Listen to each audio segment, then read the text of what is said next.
Okay, macam biasa kita akan create folder yang baru, PHP 3 pula, PHP underscore 3. Dan macam biasa kita create satu file index.php. Yes, and then enter. Okay, yang tadi punya boleh padam, boleh tutup. Kita buka kita punya browser, kita pergi kepada PHP 3. Okay, so kita buka PHP Take dulu. Kemudian kita akan tengok apa itu function. PHP function. Okay, selalunya bila kita buat coding, satu-satu kod tu kita boleh pecahkan dalam satu part yang lain. Tujuan dia adalah, kalau kata kita ada buat satu mathematical function, contoh A sama dengan 4 campur 3, kemudian B sama dengan 5 campur 9, tak kisahlah apa-apa kan. Okay, kemudian nanti mungkin function dia tu panjang lah. Okay, tulis bahagi 2 darab 5 tolak 1, macam tu lah lebih kurang. Okay, dan kita nak benda yang sama dekat B, tetapi dia punya value ni lain. So kalau kita nak buat copy paste macam ni, 5 campur 9. Okay, kalau kita nak buat copy paste begini, kan leceh, takut kadang tertukar nombor ke. Lepas tu kalau kata formula tu salah, dah kita nak kena tukar. Kalau ada 1000 ataupun 100 atau berpuluh-puluh benda yang sama, formula yang sama kita pakai, tetapi tiba-tiba satu parameter dia salah. Contoh macam nombor 5 ni kena tukar nombor 6. Sudah, dah satu-satu kena pergi tukar 6. Kalau ada 10 function, kalau ada 10 variable yang macam tu, dah 10 kali kena buat. So tu leceh. That's why kita selalu pecahkan satu part kiraan ni ataupun satu part logik tu, kita pecah dalam satu function. Nama dia function lah. So function ni dia kira macam satu container of code. Bermula dengan perkataan function, kemudian letaklah nama apa function nak letak. Contoh saya kata formula Harry. Okay, nama function tak boleh ada jarak, dia boleh ada underscore je. Okay, dash pun tak boleh. Dia boleh ada formula underscore ataupun tak payah underscore, buat camel case. Okay, ini adalah bentuk function. Dan function ni dia ada return type. Kalau baru punya PHP macam PHP 8.1 ni, saya boleh letak void ataupun boleh letak integer, mengatakan bahawa yang boleh tak boleh. Maksudnya dia nak returnkan value-nya apa. Apakah maksud return value ni, pelik kan? Tak apa, kita tengok jap. Okay, saya padam ni dulu. Kita buat formula biasa je dulu. Okay, setiap kali kita buat formula, dia ada kurungan depan ni. Tujuan kurungan ni pertama sekali untuk declaration of function, satu. Dan yang kedua adalah untuk declaration of parameters. Okay, kalau kita tengok ada kurungan, kita tahu oh ini function ni. Contoh macam for kan ada kurungan. So that's why for ni adalah satu function. Kemudian apa lagi? Macam tadi array underscore push. Yang tadi punya video kan. Kan ada kurungan, maka kita tahu oh array push ni adalah function. Nama dia function. Maksudnya somewhere else dalam PHP ni, dia ada satu function nama dia array underscore push. Begini. Lebih kurang macam ni lah. Somewhere else dalam PHP punya code yang kita pun, saya pun tak pernah masuk. Kan, so beginilah lebih kurang cara cerita dia. So sekarang kita nak create kita punya function lah, formula Harry, dan kita boleh terima parameter. Parameter ni adalah value yang akan diinsertkan. Contoh saya kata value 1 dan juga value 2. So maka pengiraannya adalah saya letak answer. Okay, contoh. Okay, so answer kita ambil lah bentuk formula yang kita nak letak dalam ni. Okay, kemudian 4 dengan 3 ni kita boleh ambil daripada parameter yang kita dah declare kat atas. So parameter V1 dan sini adalah parameter V2. Okay, cerita dia sekarang kita, disebabkan kita nak panggil kat sini kan, nanti kita akan panggil macam ni, formula Harry. Kita masukkan tadi apa, 4 campur 3. Tak perlu campur lah sebab dalam dah campur kan. So kita tinggal masukkan value apa yang nak digabungkan, dan kita kena return. Sekarang ni tak return ni. Ini dia tak return. Maksudnya A tak dapat value kiraan ni lagi. Nak bagi A ni dapat value kiraan ni, kita kena return dia. So return answer. Maka barulah A boleh dapatkan answer ni sebab kita dah return. So return ni dia akan pulangkan value ni kepada siapa yang panggil dia. Sekarang A panggil formula Harry, maka dia akan return kepada A adalah answer ni. Sama juga dengan case B 5/9. So formula Harry, Harry 5 dengan 9, maka B ni akan dapat value answer of calculation bagi 5/9 ke atas ni. Begitu. So kalau kita echo A, dia ada value. Saya pun tak tahu ada value apa. Value 20. So kalau kita echo B dapat value 41. Macam mana dia kira 5/9 adalah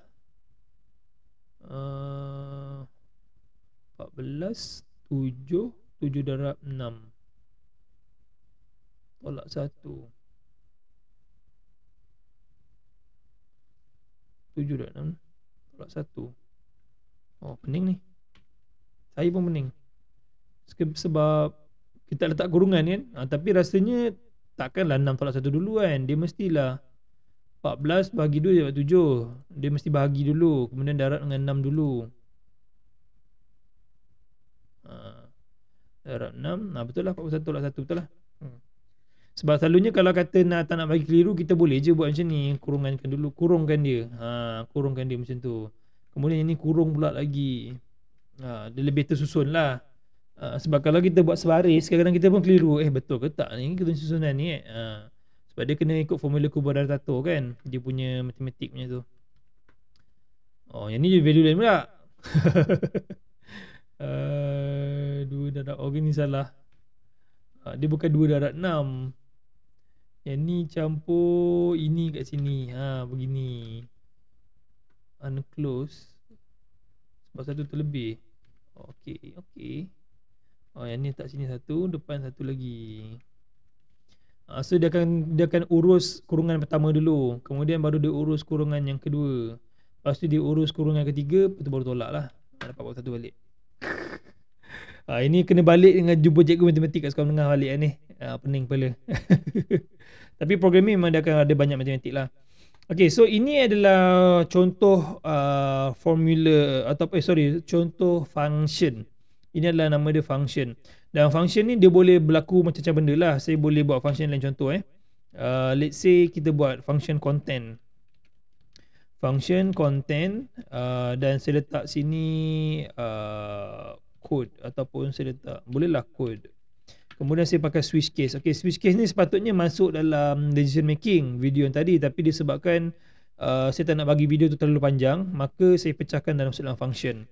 So switch case, let's say letak code, dia boleh buat contoh macam home. Okay, kita tengok about. Kemudian dia ada case contact. Selalu kalau orang buat website kan website tu ada banyak page. Kadang-kadang ada page home, ada page about, ada page contact. So ini antara salah satu cara dia, beginilah cara dia buat. So echo h1 welcome to home. Okay, so saya copy and paste je lah, senang kot. Okay, ini jadikan about, ini jadikan contact. Okay, so bila saya echo, saya tak echo sebab dalam function ni dia dah echo, so tak perlu return. Kalau macam ni kita return sebab kita tak echo. Satu sebab, dan satu sebab lagi sebab kita nak simpan value return ni dalam A, that's why kita kena return. Sekarang kita content tak perlu pun. Kita tak nak simpan kat mana-mana pun. So just keluarkan balik je lah. Echo content, kita masukkan home. So sini dia akan keluarkan welcome to home. Kalau kata kita letak about, maka dia akan jadi about. So kalau kita letak contact, maka dia akan jadi contact. Okay, so inilah basic function dalam PHP. Okay, so cara mudah lah cara nak pakai. Dia ada dalam lagi sebab dia nanti dia ada use apa benda yang kita nak pakai. Dalam satu function tu kita boleh pula cross dia punya, use tu kat sini kot, dekat belakang ni. Kita boleh cross pula variable tu daripada satu tempat masuk dalam kita punya function. Okay, tapi tak apa, yang ni kita tak tengok, tunggu masa kelas MVC nanti, sebab sana yang kita akan nampak lebih logik lah penggunaan use. Kemudian kita ada function yang lain, antara predefined function. Okay, yang atas ni adalah function yang kita nak buat. Kita create kita punya function sendiri. Sekarang macam mana kalau function tu yang dah ada? Antara function yang dah ada dalam PHP ni ada banyak. Yang popular adalah include. Kemudian kita ada include ataupun include once lah. Saya lebih suka pakai include once. Lepas tu ada require once. Ada array push tak nak pakai lah. Itu kita rasa pakai yang curly 4 segi tu kan, square bracket. Kemudian kita ada is bool ada, is callable ada. Ini semua rasa masa kita buat MVC nanti baru pakai banyak. Okay, cuma yang antara popular adalah include, require once. Lepas tu nanti kalau buat database ni dia ada MySQLi fetch array ke, fetch assort ke. Okay. Okay, kita tengok dua dulu function yang biasa kita pakai adalah include dengan require once. Okay, kedua-dua function ni mempunyai function yang sama tetapi pada tahap kerja yang berbeza. Okay, maksud macam ni, include dengan require once ni kegunaan dia adalah untuk masukkan file PHP yang lain. Contoh, saya pergi kat folder saya create satu file folder pula lah. Bukan folder. Kita create satu file lagi. Kita buat nama file dia backend.php. Backend.php. Okay, so kita ada dua file. Satu index yang mana yang kita tengah run dekat dalam kita punya browser, dan satu lagi adalah backend.php. So backend.php juga adalah file PHP. Maka let's say dalam backend PHP ni ada satu variable nama dia X, yang mana dalam X ni ada satu nama Harry. Okay, tapi dekat sini tak ada X, ingat tak ada X. Okay, so kita includekan dia, include once, kita masukkan backend.php. Disebabkan dia dalam satu folder yang sama, so kita tak perlulah letak slash ke. Kalau dalam folder lain kena letaklah something sampai jumpa backend. Kalau tak letak ya. Okay, so sekarang kita include once. Include once ni maksudnya kalau ada banyak pun, kalau contoh kita ter-include banyak kali, sebab sometimes projek tu besar, so kadang orang ni include lah, kau ni include, tu kita pakai include once. Maksud kalau ada banyak pun dia tetap include sekali juga. Okay, tapi untuk contoh ni kita akan pakai satu je lah. Okay, so sekarang dalam backend dia ada variable nama X Harry, tapi dalam kita punya index tak ada. So bila kita include, maka anything yang kita include kan kita boleh panggil balik dalam kita punya file asal index.php. Okay, selalu ini saya sangat berguna lah include once ni, dan dia berbeza lah antara include once dengan require once. Contoh, saya tulis, okay, kita tengok beza dia, beza include once dengan require once. Okay, yang echo hello, contoh hello, dia keluar hello, dan error pun tak ada. So include once, backend ni ada, sebab tu tak keluar error. So kalau kita letak backend X yang mana file ni tak ada, dia akan keluar error, hello pun keluar.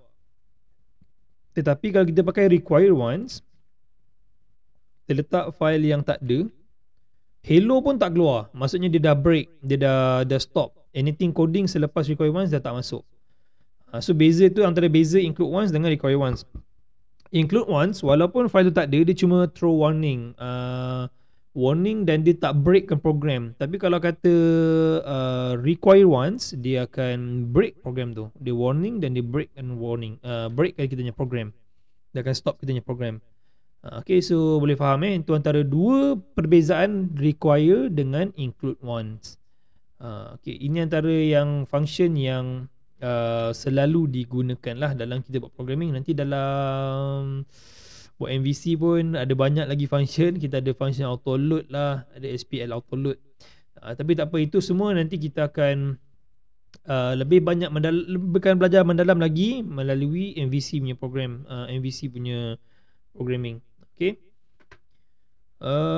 Kemudian function ni dia ada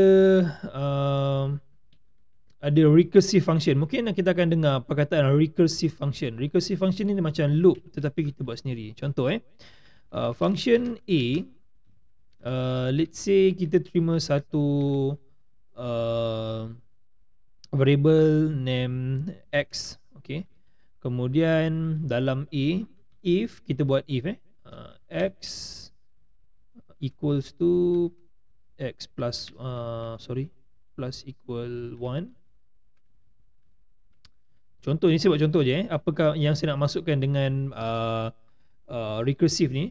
So recursive ni sebenarnya basically dia cuma dalam function tu dia panggil nama yang sama, A balik. Kan yang ni A, lepas tu dia panggil diri dia sendiri balik dan dia pass parameter yang sama. Tetapi dia ada argument lah. Selalunya bila recursive ni kita nak buat list of directory. Kalau ikut pengalaman saya, kalau kita nak buat list of directory, contoh macam dalam let's say kita masuk dalam banyak folder sikit. Yang mana yang ada banyak folder. Tak boleh. Class PHP programming. Okay, contoh kan dia ada daripada this PC, videos, programming, ada basic PHP ni. Contoh folder tu banyak. So kita kena buat recursive. Sebab satu function dapatkan satu folder. So nanti dia akan recursive lagi. Dia panggil lagi folder belakang dia kalau ada. Dia panggil belakang lagi dia panggil lagi. Okay.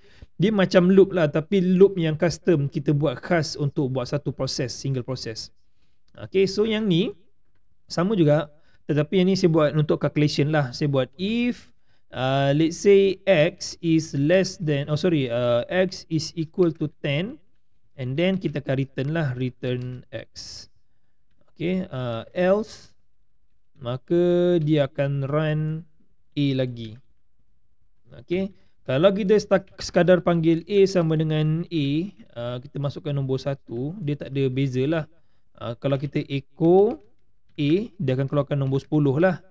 A10, echo A, dia akan keluar nombor 10. Tak keluar. Okay, maksudnya sini ada sedikit problem lah ni. Dia panggil A sama dengan 1.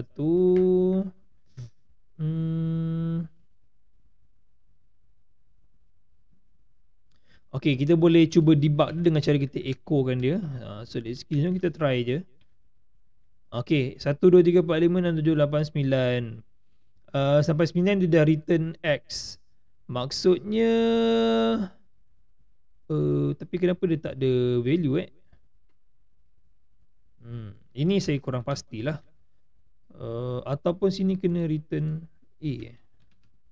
Ini kalau return A dia hang ni. Tak hang. Echo A.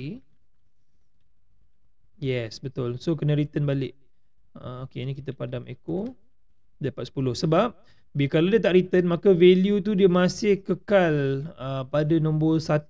Sebab yang ni kan 1 kan. So kita return A, maka yang A ni adalah return of recursive of function A ni lah. So dia akan berulang. Okay, sampailah dia sama dengan 10, maka dia akan return X lah. Dia akan baru dapat value of A 10. Okay, kalau saya tak 11, maka dia jadi 11 di sini. Okay, tapi kalau nak tengok apa yang berlaku dekat dalam behind the scene dia, nak tengok behind the scene dia, kita boleh tengok kat sini. Berapa kali dia panggil function A tu, dia return A, dia panggil A. So satu ni A sekali, ni panggil sekali, 2 kali, 3 kali, 4 kali. Inilah dia. So yang ni nama dia recursive. Dia bukan loop tetapi dia macam loop, tapi dia bukan loop dia recursive function. Okay. So sampai sini je untuk kelas PHP function. Kita akan tengok seterusnya dalam video yang berikutnya lah nanti untuk PHP global. Jadi 2 jenis, global variable dengan global, tapi kita akan tengok kemudian. Apa-apa pun, terima kasih dan jumpa pada video akan datang.